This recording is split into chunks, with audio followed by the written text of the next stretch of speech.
ایک بات بڑی ضروری ہے، وہ میں نے آپ سے ضرور کرنی ہے۔ ایک آیت ہے قرآن پاک کی سورت بقرہ پہلا سپارہ آیت نمبر 120۔ اللہ تعالیٰ نے ایک حد بیان کر دی، فرمایا وَلَن تَرْضَىٰ عَنْكَ الْيَهُودُ وَلَا النَّصَارَىٰ حَتَّىٰ تَتَّبِعَ مِلَّتَهُمْ۔ فرمایا یہ یہودی اور عیسائی تم سے ہرگز راضی نہیں ہوں گے۔ یہ قرآن ہے اور سادہ ترجمہ تفسیر کی بھی ضرورت نہیں۔ یہ معاہدے کر لیں، محبت کے وعدے کر لیں، یہ تم سے راضی نہیں ہوں گے۔ کب راضی ہوں گے؟ حتی تتبع ملتہم، یہاں تک کہ تم ان کے دین کی پیروی کرنے لگ جاؤ۔ میرا جب پہلی دفعہ پاسپورٹ بنا تو میں نے سارا پڑھا، کتابیں پڑھنے کا شوق تھا شروع سے۔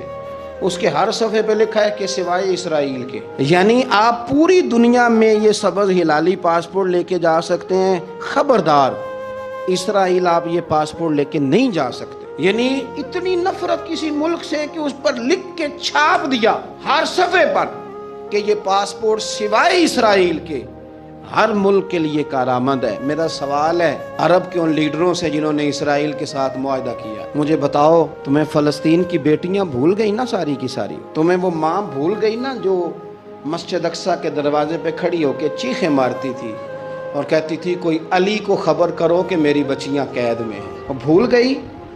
تمہیں وہ بہن بھول گئی نا جس پر شراب کی بوتل انڈیڑتے تھے اسرائیل کے فوجی؟ وہ آپ کو ابھی بھی ویڈیو مل جائے گی۔ وہ انڈیلتے تھے شراب کی بوتل، اسے پکڑتے تھے، دست درازی کرتے تھے، اور وہ بیٹی کہتی تھی یا رحمت للعالم۔ بھول گیا تمہیں وہ سارا کچھ؟ تم نے ایک منٹ لگایا اور تم معاہدہ کس سے کروا رہے ہو؟ امریکہ کے صدر سے؟ اتنا ظلم کیا تم نے، اتنا قاتل کے ساتھ معاہدہ؟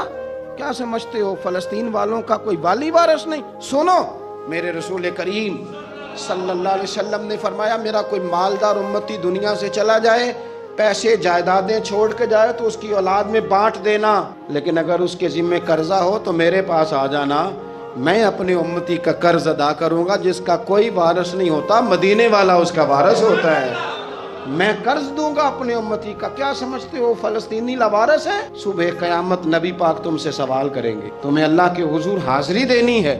کیوں نہیں صلح کرتا اسرائیل فلسطین کے ساتھ؟ لبنان کے ساتھ دوستی کیوں نہیں کرتا؟ شام سارا کٹ گیا اسرائیل کی وجہ سے، راج تمہیں خیال آیا ان کے ساتھ معاہدہ کرنے کا؟ ہمیں سبق پڑھاتے ہو خدا سے ڈرو۔ اور پھر اقبال کہتے ہیں مسلمانوں سے مایوس نہ ہونا، حکمرانوں سے زیادہ امیدیں بھی نہ لگانا۔ وہ جو چھوٹے چھوٹے لوگ نکلے تھے نا صحرا سے، بظاہر غریب تھے، بظاہر ان کے پاس مال نہیں تھا، وہ خالد بن ولید جیسے، وہ سعد بن ابی وقاص جیسے، بظاہر ان کے پاس زیادہ اسلحہ نہیں تھا۔ اقبال کہنے لگے مایوس نہ ہونا، یہ نہیں کہنا بن کچھ نہیں سکتا۔ فرمانے لگے رات میں نے سنا ہے فرشتے آپس میں باتیں کر رہے۔ واہ اقبال، تیرا بھی انداز کتنا نرالا ہے۔ کہنے لگے رات فرشتے آپس میں باتیں کر رہے تھے، میں نے سن لی ہیں۔ بھلا وہ کیا کہہ رہے تھے؟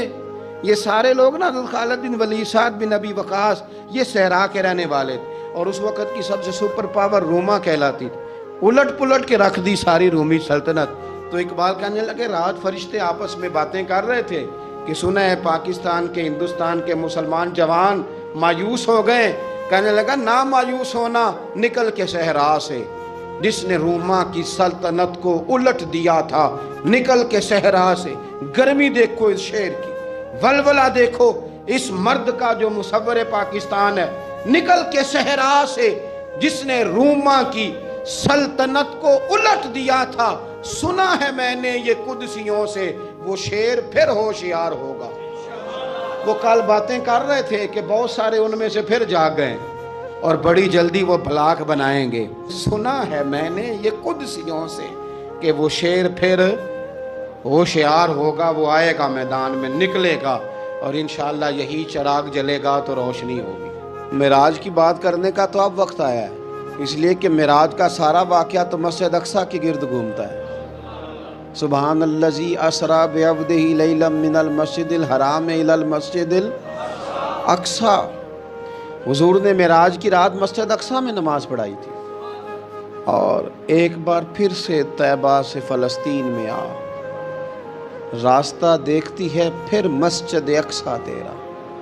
ایک بار حضور گئے تھے مکے سے مسجد اقصیٰ، اور پھر حضور فرماتے ہیں جب میں واپس گیا نا تو کفار نے جو کہ مسجد اقصیٰ دیکھی ہوئی تھی تو مجھ سے پوچھنا شروع کر دیا کہ مسجد اقصیٰ کی کھڑکیاں کتنی ہیں، دروازے کتنے ہیں، پلر کتنے ہیں؟ جب انہوں نے سوال جواب کیے تو حضور فرماتے ہیں کہ رب کریم نے مسجد اقصیٰ کو اٹھا کے میرے سامنے رکھ دیا، میں دیکھتا جاتا تھا، بتاتا جاتا تھا، کہہ لوں بات کر لوں۔ ایک دفعہ حضور مکے سے مسجد اقصیٰ آئے اور ایک دفعہ مسجد اقصیٰ میرے نبی کی زیارت کے لیے مکے گئی، حضور کی زیارت کے لیے مکہ شریف گئی۔ او میرے نبی تو صرف کسی چیز کی طرف ایک دفعہ دیکھ لیں تو وہاں رحمت کے پھول کھلتے ہیں، مسجد اقصیٰ کی طرف منہ کر کے 17 مہینے میرے نبی نے نماز پڑھی ہے۔ مسلمانوں پتہ ہی کوئی نہیں، ہماری خبریں ہی اور ہیں، ہمارا درد ہی اور ہے، ہمیں پتہ ہی نہیں بم کہاں برس رہے ہیں، ہمیں یہ خبر ہی نہیں۔ اور میں اس دور میں تقریریں کر رہا ہوں جہاں سوتوں کو جگانا نہیں پڑتا، جاگتوں کو جگانا پڑتا ہے۔ سیانے لوگوں کو سمجھانا ہمارے ذمہ لگ گیا، کیا کریں؟ اس قوم کو سکھانا پڑتا ہے جسے پتہ سارا ہے، لیکن جان بوجھ کے آنکھیں ہماری بند ہیں۔ یہ مولوی کو بات کرتا تو لوگ کہتے دیکھو مولوی گالی دیتا ہے، لیکن اگر قائد اعظم محمد علی جناح کہے کہ اسرائیل امریکہ کی ناجائز اولاد ہے تو پھر تو تمہیں ہضم کر لینا چاہیے نا، پھر تو لبرل کو بھی ہضم ہونا چاہیے نا کہ قائد اعظم نے کہا ہے، اور اس ناجائز بچے کو تم نے اتنی طاقتیں دے دی کہ وہ مسلمانوں کے قبلہ اول میں نماز پڑھنے والوں کو بھی نہ بخشے۔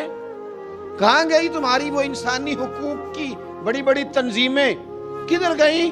اور میرا پاکستانی میڈیا سے بھی سوال ہے، چند دن پہلے سیالکوٹ میں ایک واقعہ ہوا، ناانصافی ہو گئی جی ایک بی بی کے ساتھ، ہر بندے نے شور مچایا، بڑے بڑے طوفان اٹھتے ہیں، کیوں ہوا جی کیوں ہوا؟ تو مسجد اقصیٰ کی توہین ہو گئی تو پھر طوفان کیوں نہیں اٹھا؟ ٹاک شو کیوں نہیں ہوئے؟ بحثیں کیوں نہیں ہوئی؟ میں اس موم بتی مافیا کا کیا کروں؟ ان لبرل لوگوں کا کیا کروں؟ ان کے سپورٹروں ووٹروں کا کیا کروں؟